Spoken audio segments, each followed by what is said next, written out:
They said it was just the wind, that the sounds echoing from the ruined house near the river were nothing but breeze slipping through shattered windows. But the woman who first heard it, Ms. Charlene, the Red Cross volunteer with the long braid and tired eyes, she didn't believe that. It was just after sunset, 2 weeks after the storm, when she first passed by the skeletal house with the roof caved in. The street was a mess of swollen timber, broken porch steps, and warped photo frames lying in mud.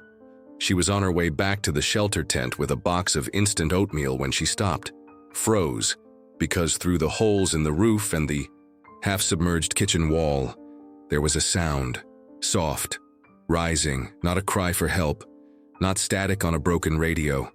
It was a note, a single human note, long, fragile, hanging in the wet air like the ghost of something precious. Charlene didn't move, her ears strained. It came again, a voice, a girl's voice, singing not a song she recognized, not anything from the pop stations or the gospel choirs that sometimes played at night. It sounded older, sadder, like something from the bones of the earth. By the time she climbed over the broken fence, the singing had stopped. She called out. No one answered.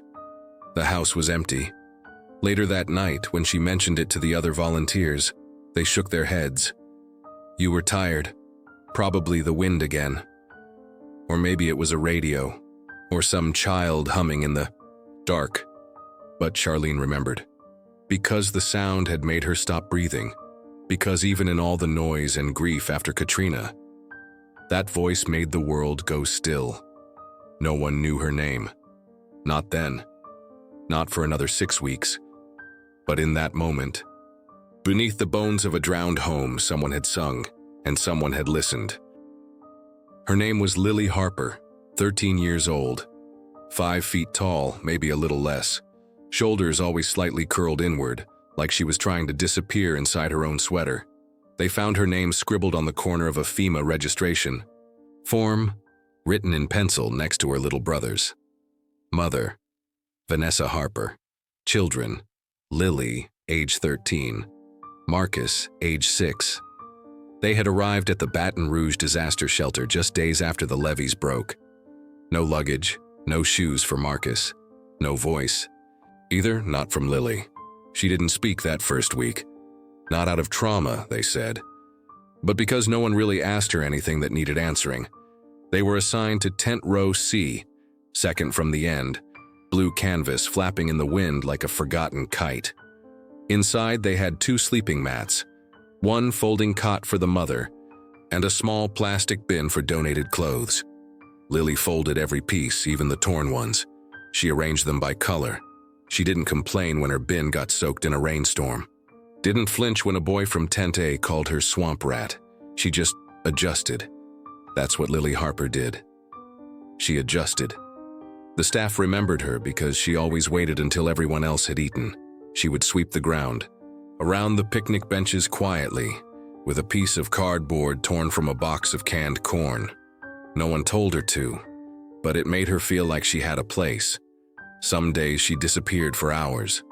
People assumed she went to look for her old home, whatever was left of it, but she never said. She just came back, feet muddy, eyes distant, sleeves wet from wiping away something no one could see. Her mother was kind but exhausted. Vanessa worked every odd job the center offered, mopping, sorting, waiting in the food line for elders. Her voice was hoarse from asthma, and her laugh sounded like a song stuck in a bottle. Sometimes late at night, Lily would lie on her mat, eyes open, staring at the roof of the tent. And if you listened closely, really listened, you might hear her humming, barely audible. A single note, like a string being plucked in the dark. One volunteer, Ms. Ada, the retired librarian with trembling hands, once passed by and paused. She told another, "That girl's carrying a song inside her." The other volunteer smiled. "She's just a kid." But Ms. Ada shook her head. "No, not just a kid. She's waiting, like the song hasn't found its way out yet." The flyer was orange, bright, loud. So loud it felt like it didn't belong in the shelter at all. Someone had taped it to the pole near the donation tents, where the wind kept trying to peel it away. Community talent show, one night only.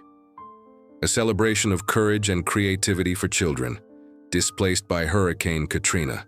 Sign up at the info tent. Perform anything, music, poetry, dance, or just your story. Sponsored by the Sunshine Fund. Lily saw it the same way you see a balloon, floating by, curious but not meant for you. She didn't take a flyer. She didn't mention it to her mother. She didn't need to. That night, the shelter buzzed with rumors. Kids were daring each other to sign up. Someone said there'd be pizza for the performers. A girl with braids was already practicing Beyoncé in the mirror of a parked van. But Lily kept to herself, sitting beside the small fire pit they built from bricks, her knees drawn to her chest, her notebook closed in her lap. Then he showed up, Mr. Joe, the music volunteer. Gray beard, sun-leathered skin, wore the same faded denim jacket every day. Used to teach high school choir before the storm washed his school away. He sat down next to Lily without a word. Let the silence stretch. Then softly he said, "You ever sing, Lily?" She didn't look up. "Someone told me they heard a voice. Around here," he added. Said it sounded like it didn't know anyone was listening. She hugged her knees tighter. "You don't have to. Just thought, maybe it might help." He stood, patted her shoulder gently, then walked away, humming something low and old, something bluesy. That night, long after the fire burned down and the stars came out, Lily pulled out her notebook. She opened to a clean page, wrote just one sentence. "If I don't try, no one will ever know." The next morning, a volunteer found a crumpled slip of paper in the sign-up box. No talent listed, just a name, in careful pencil, Lily Harper. The gymnasium wasn't really a gym. It used to be the rec center for a nearby school. Now it was a makeshift gathering hall with folding chairs, peeling paint, and a ceiling fan that wobbled dangerously when it spun. They called it auditions, but it wasn't that formal. No judges, no spotlights, just a donated microphone, a portable speaker, and a handful of volunteers sitting cross-legged on the floor, trying to keep the kids calm. The first boy told knock-knock jokes. The second did backflips until he fell and laughed at himself. A girl sang half a Britney Spears song, then forgot the words and burst out laughing. Everyone clapped anyway. It was light, fun, until Lily's name was called. There was a pause. The MC, a college student in a Tulane sweatshirt, glanced around, unsure if Lily had changed her mind. Then, from the back row, a figure stood. Small, thin, shoes too big, sweater sleeves tugged over her hands. Lily walked slowly to the front, not looking at anyone. Her feet made no sound on the floor. She stopped beside the mic, didn't touch it, didn't speak. Mr. Joe looked up from his chair, gave her the faintest nod. Not good luck, not go get 'em. Just, "You're here. I see you," someone whispered. She's not gonna sing. But then Lily raised her hand, not to wave, not to greet, but to gently point at the mic. The MC adjusted it lower. She nodded once. "Do you want music?" they asked softly. Lily shook her head, then closed her eyes. A breath, another, and then she sang. No one knew the song. It wasn't loud, wasn't polished, but it was real. Just a melody, slow, aching, like rain falling through a roof that's no longer there. Each word carried something heavy, grief, memory, hope too tired to rise but still there, curled beneath the ribs. The entire gym went silent. No giggles, no applause. Even the wobbly fan seemed to hold its breath. Mr. Joe leaned forward, eyes glassy. A volunteer whispered, "Oh my God." By the time Lily opened her eyes again, she looked scared, as if she hadn't meant to let the sound out, as if it had escaped on its own. She stepped back. There was no clapping, not yet, just stillness.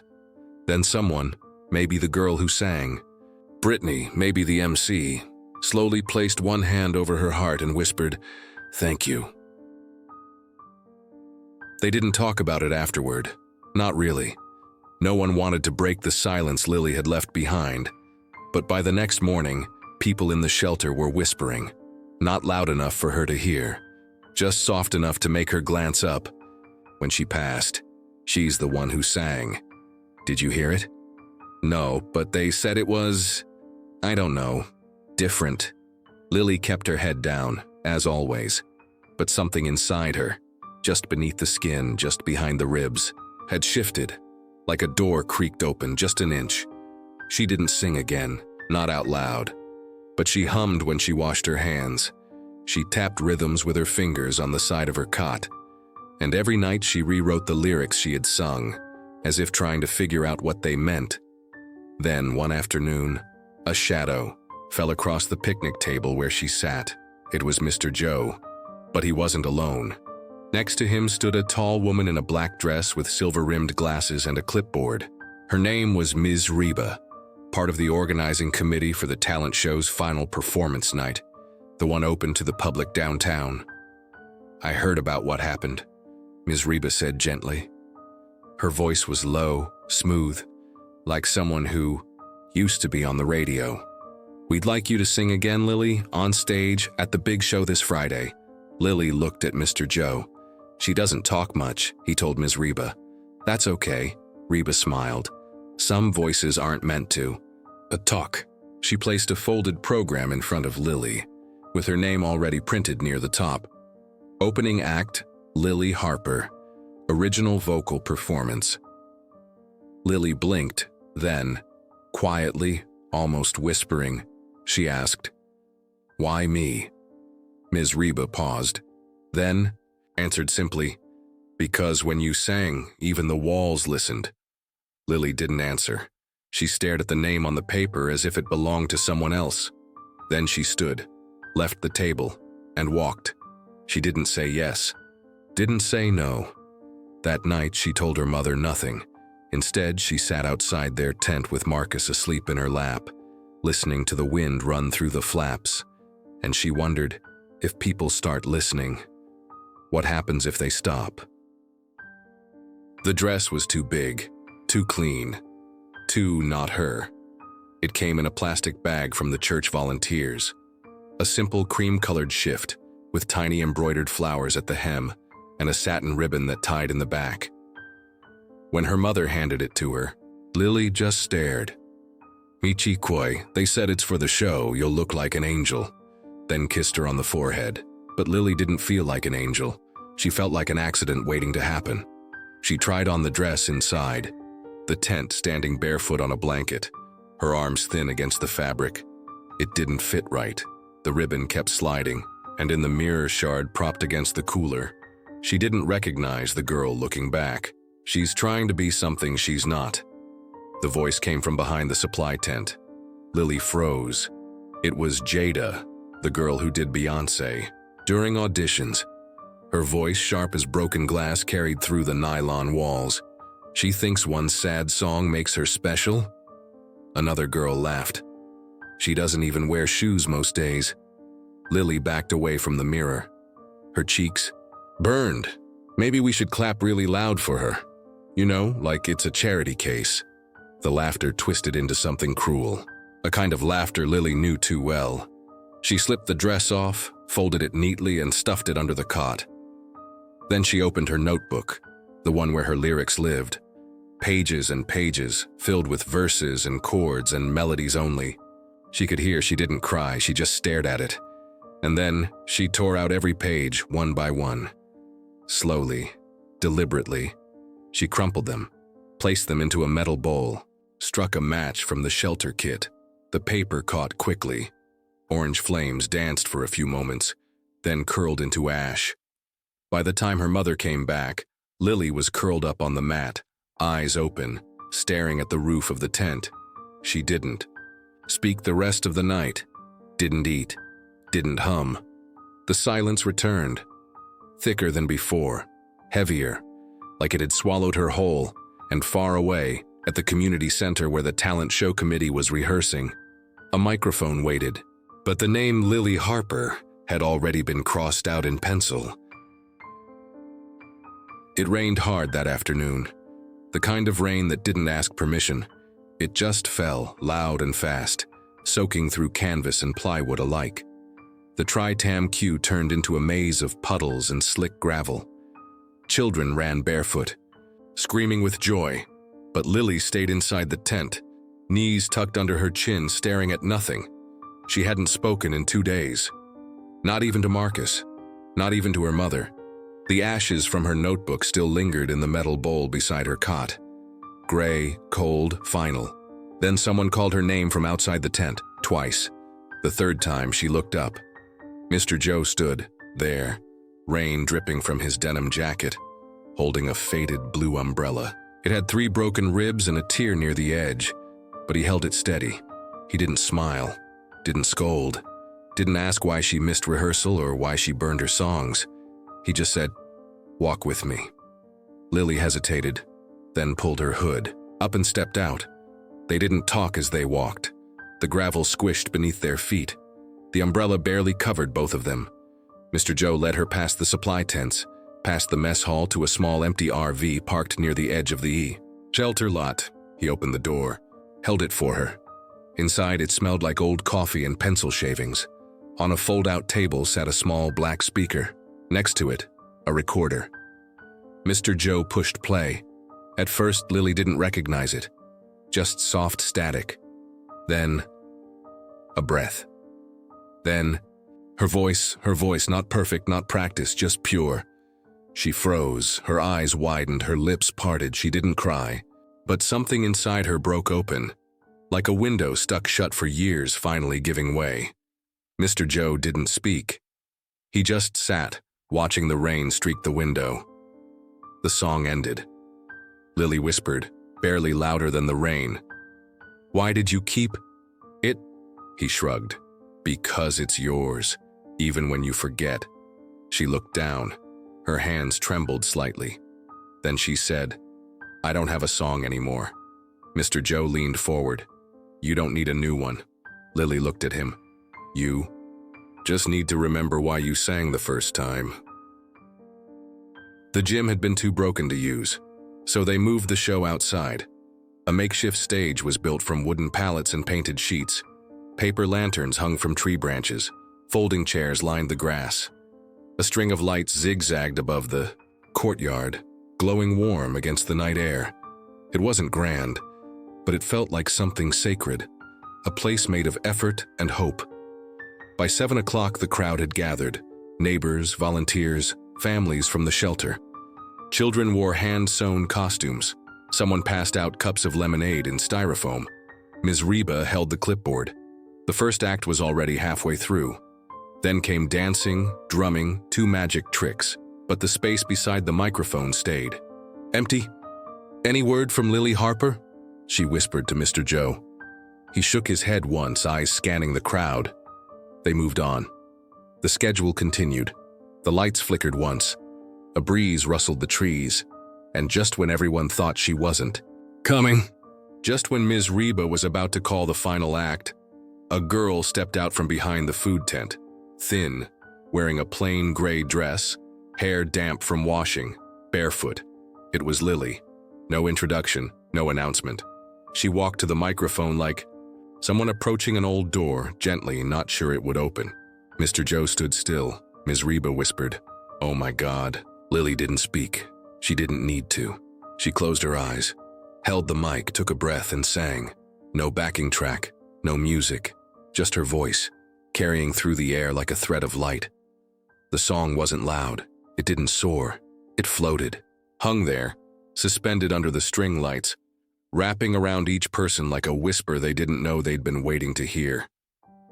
Children stopped wiggling. Volunteers forgot to pass the lemonade. Even the breeze paused. Lily's voice wasn't polished, but it ached. It carried every night she had gone without speaking, every piece of paper she'd burned, every memory that still lived behind. Her ribs. By the time she reached the last note, no one moved. The silence afterward was deeper than applause. Then slowly, a hand clapped. Then another. Not loud, not chaotic, but reverent. Like clapping for the first snow of winter. like saying, "We see you," without words. Lily opened her eyes. For the first time, she saw their faces, and no one was laughing. No one expected it to spread. Someone in the crowd had filmed the whole performance, hands slightly shaky, sound picking up every breath in Lily's voice. They posted it that same night with the caption, "She sang like she forgot we were here." By morning, the video had been shared over 1,000 times. By afternoon, it was on a news site. By evening, someone from a talent agency had emailed the shelter's community inbox asking, "Who is this girl?" But Lily didn't know. She didn't have a phone, didn't check the internet, didn't even know what viral meant. All she knew was that people kept looking at her differently now, softer, kinder, but also like they wanted something. A week later, Ms. Reba came to the tent holding an envelope. "There's a show in Houston," she said gently. "Big stage, judges, TV cameras. They want to fly you out, all expenses paid." Lily stared at the envelope, didn't take it. She glanced toward her mother, who stood behind her, washing clothes by hand. I don't know," Lily whispered. "You don't have to decide now," Ms. Reba said. "But this could change your life." Lily nodded slowly, but her eyes stayed on the tub of soapy water and the clothesline with borrowed shirts dancing in the wind. That night, she lay on her cot with Marcus sleeping beside her. She remembered the firelight, the first time she sang just to feel like she was still here, before the applause, before the cameras, just her, and the silence. She whispered into the dark, not sure if anyone was listening. "I only want to sing when it's real." The talent show came and went. So did the buzz. The reporters stopped calling, the cameras moved on to other stories, but Lily stayed. She never went to Houston, never signed any contracts. She never even kept the dress. Instead, she returned to the same morning rhythm, washing dishes by the outdoor sink, brushing Marcus's hair before school, sitting quietly at the edge of the camp when the sun dipped low. But something had changed. She hummed now, not just at night but during the day. Little melodies rising and falling, sometimes forgotten mid-note and picked up again without apology. And then one morning, she was gone. Not vanished. Just moved. A new shelter, a new school, closer to where her aunt lived. She didn't say goodbye to many people, but she left a note, handwritten in pencil, taped to the inside wall of the art tent, the place where kids came to draw when they were too sad to speak. It read, "When I couldn't talk, I sang. When I couldn't sing, I listened. And sometimes that was enough." Lily, for a while, it stayed there, curling at the corners. People walked by and smiled. Volunteers pointed it out like a small miracle. Some kids even copied it into their notebooks. And then, one evening, weeks later, when the courtyard was empty and the lanterns hadn't yet been turned on, a woman's voice rose in the air. Dark, soft, rusty. Uncertain at first, then fuller, it was Vanessa Harper, Lily's mother. She stood near the tents, a basket of clothes at her feet, and she sang the same song Lily had once whispered into the broken roof of that drowned house. Not because anyone asked her to, not for a crowd, just because she remembered. And in that moment, beneath the dusk sky, the shelter wasn't just a place people passed through. It was a place where something had been healed. Not with answers, but with a voice.